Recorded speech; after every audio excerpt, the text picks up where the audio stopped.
আসসালামু আলাইকুম। আমি রায়হান আহমদ, সভাপতি প্রতিষ্ঠাতা বিশ্ব মানবাধিকার রক্ষা সংঘ।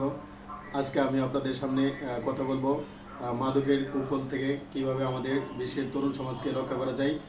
সেই জন্য আমরা ব্যক্তিগত পর্যায়ে, সরকারি পর্যায়ে এবং আন্তর্জাতিকভাবে কিভাবে পদক্ষেপ নিতে পারি সেই জন্য।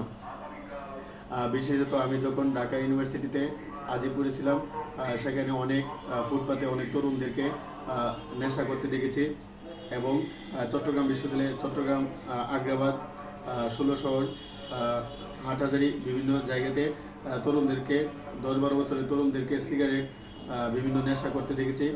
ইভেন ব্রাহ্মণবাড়িয়া জেলাতে ব্রাহ্মণবাড়িয়ার যে কুমারশীল, সদর, কান্দিপাড়া, ব্রাহ্মণবাড়িয়া রেলওয়ে স্টেশন, কাউতলি বিভিন্ন মোড়ে অনেক তরুণদেরকে নেশা করতে দেখি।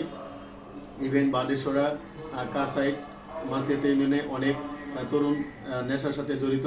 সুতরাং এই তরুণরা নেশার ফলে তাদের অল্প বয়সে তাদের জীবন, যৌবন সব কিছু নষ্ট করে ফেলছে এবং একটি তরুণ নেশাগ্রস্ত হলে সে শুধু নিজের জীবনকেই শেষ করে দিই না, তার পরিবারকেও শেষ করে দেয়। কারণ সে নেশার টাকা জোগাড় করার জন্য, সাপ্লাই করার জন্য সে তার বাবা মা, ভাই বোনদেরকে প্রহার করে।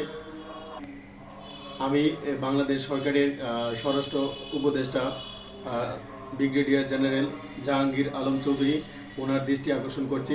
বাংলাদেশ হতে বাইরের বিভিন্ন মায়ানমার, ফিলিপাইন, বিভিন্ন দেশ হতে যেই নেশা বা নেশা জাতীয় দ্রব্য, মাদকদ্রব্য বাংলাদেশে আসে, ইন্ডিয়া এবং ইন্ডিয়া হতে, মায়ানমার হতে যে নেশা জাতীয় দ্রব্য বাংলাদেশে আসে, বিশেষত ইয়াবা, মারিজুয়ানা,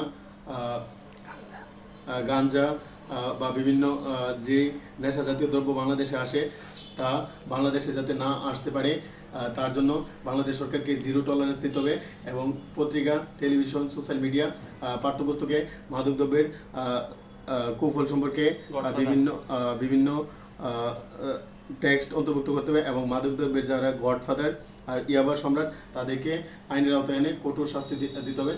ফলে তার মাধ্যমে আমরা আমাদের তরুণ সমাজকে মাদকের করাল গ্রাস হতে রক্ষা করতে পারবো।